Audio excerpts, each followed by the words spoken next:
buenos días a todos. Hoy es miércoles, día 17 de agosto. En este día, la palabra de Dios es Mateo 20, 1 al 16. Hoy escuchamos la desconcertante parábola de los trabajadores de la viña, que trabajan un número desigual de horas y sin embargo reciben el mismo jornal. La idea central no es el paro obrero, aunque Dios parece preocupado de que nadie se quede sin trabajo, sea cual sea la hora, ni la cuestión de los salarios, ni de la justicia social. La parábola no se fija en los trabajadores, sino en la actuación de Dios, la misericordia de Dios, el amor de Dios que es generoso, magnánimo, espléndido con todos. Él da a todos según justicia, pero también es generoso con los últimos, aunque haya trabajado menos. Cuando Mateo escribió su evangelio, muchos paganos se iban incorporando a la Iglesia de Cristo y podían suscitar entre los provenientes del pueblo judío el interrogante de cómo los últimos llegados, los paganos, recibían la misma herencia y paga que ellos, el pueblo de Dios, desde siempre, ¿no? La sorpresa que Jesús describe en quienes habían trabajado desde la primera hora de la mañana. La respuesta es el amor gratuito de Dios, que sobrepasa las medidas de la justicia y actúa libremente, también con los de la hora undécima. El tema no es si a los primeros les paga lo justo, sino que Dios quiere pagar a los últimos también lo mismo, aunque parezca que no se lo hayan merecido tanto, tanto como los otros. El evangelista Mateo se fija mucho en la actuación ética del hombre. Sin embargo, su evangelio no prescinde de subrayar que la salvación es un regalo de Dios, un regalo. Esta parábola propia de este evangelista así lo enseña. El dueño de la viña paga con un denario tanto a los que han trabajado poco como a los que han soportado el peso del día y del bochorno. Pero ir a trabajar a la viña es imprescindible. Podemos preguntarnos cuál será el comportamiento de estos jornaleros al día siguiente, pues caben dos posibilidades. Unos pueden pensar que ir a trabajar a última hora es suficiente para conseguir el salario y otros pueden decir, un señor tan generoso que ayer nos regaló un salario completo sin haber trabajado, bien merece que mañana al despuntar el alba estemos trabajando en su viña. Esta es la postura del cristiano, a quien los dones de Dios le sirven de acicate para corresponder a su amor gratuito con todas sus fuerzas, con todas sus fuerzas. Los caminos de Dios son sorprendentes, no siguen nuestra lógica. Él sigue llamando a la viña a jóvenes, a mayores, a fuertes, a débiles, a hombres, a mujeres, a religiosos, a laicos. ¿Tendremos envidia de que Dios llame a otros distintos o que premie de la misma manera a quienes no tienen tantos méritos como queremos tener nosotros? Nos duele que en la vida de la comunidad eclesial los laicos tengan ahora más protagonismo que antes, o que haya más igualdad entre hombres y mujeres, o que las generaciones jóvenes vengan con ideas nuevas y con un estilo particular de actuación. Abraham fue llamado a los 75 años, Samuel cuando era un joven, un niño casi, Mateo en su mesa de recaudador de impuestos, Pedro tuvo que abandonar su barca de pescador. Algunos de nosotros hemos sido llamados muy niños, porque las condiciones de una familia cristiana lo hicieron posible. Otros han escuchado la voz de Dios más tarde.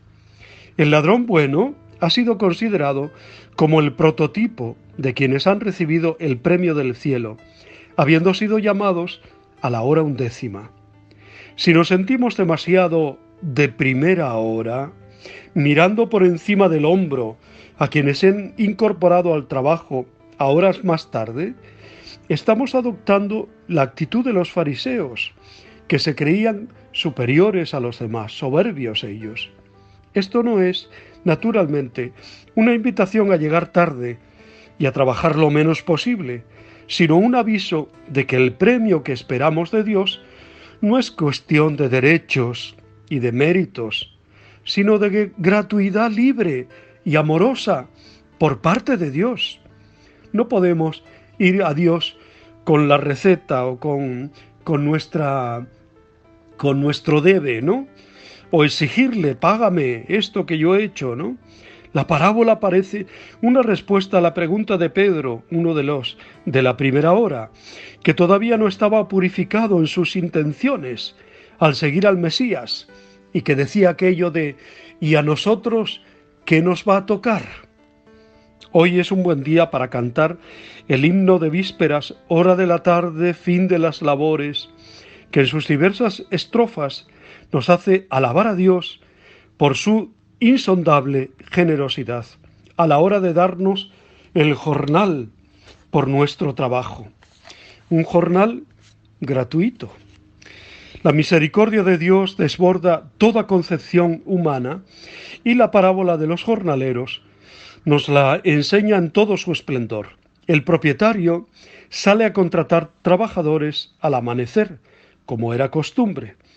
Podía entenderse que hiciera una nueva contratación a media mañana, una tercera a mediodía, ya demuestra su exagerada generosidad como patrón, pero salir encima a media tarde y al caer, esta no cabe en la lógica humana.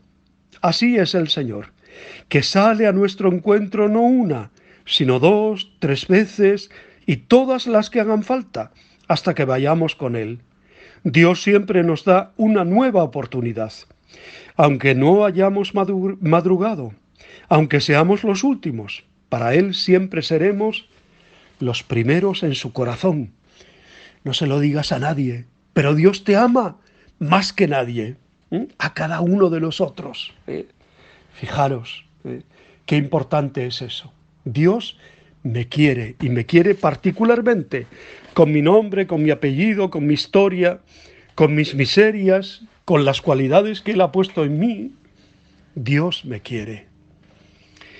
Hoy celebra la Iglesia la memoria, entre otros santos, de Santa Beatriz da Silva, nacida en Campomayor, Portugal, en 1437 y fallecida en Toledo en 1492, en Toledo, cuyo nombre secular era Beatriz de Silva y Meneses, y es la fundadora de la Orden de la Inmaculada Concepción.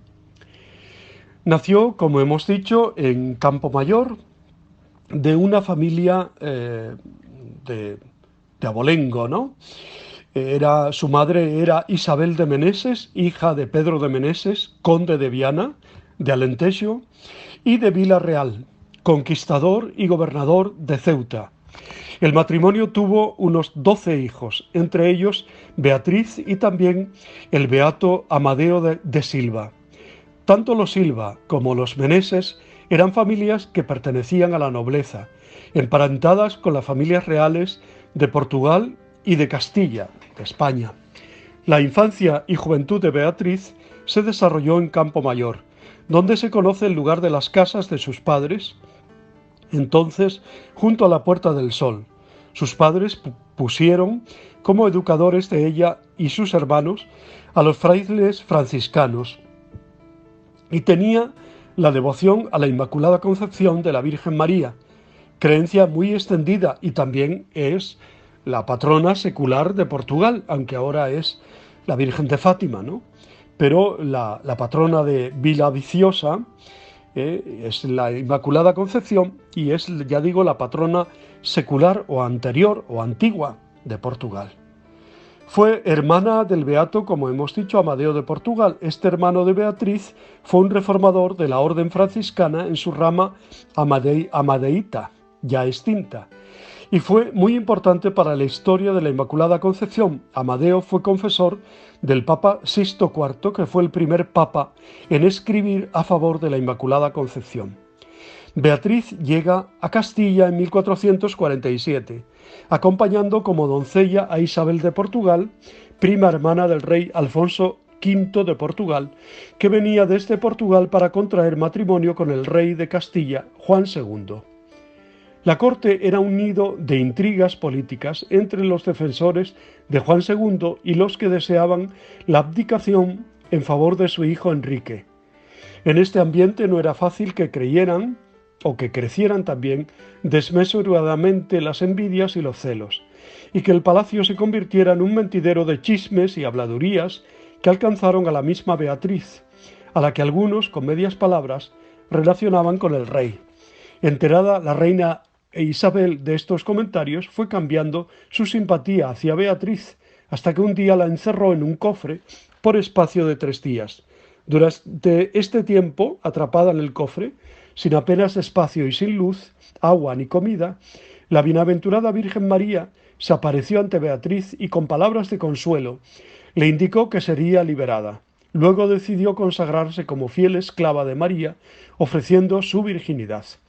Una vez que meditó sobre su encuentro con la Virgen y decidió consagrar a ella su vida, Beatriz abandona el palacio para dirigirse hacia Toledo.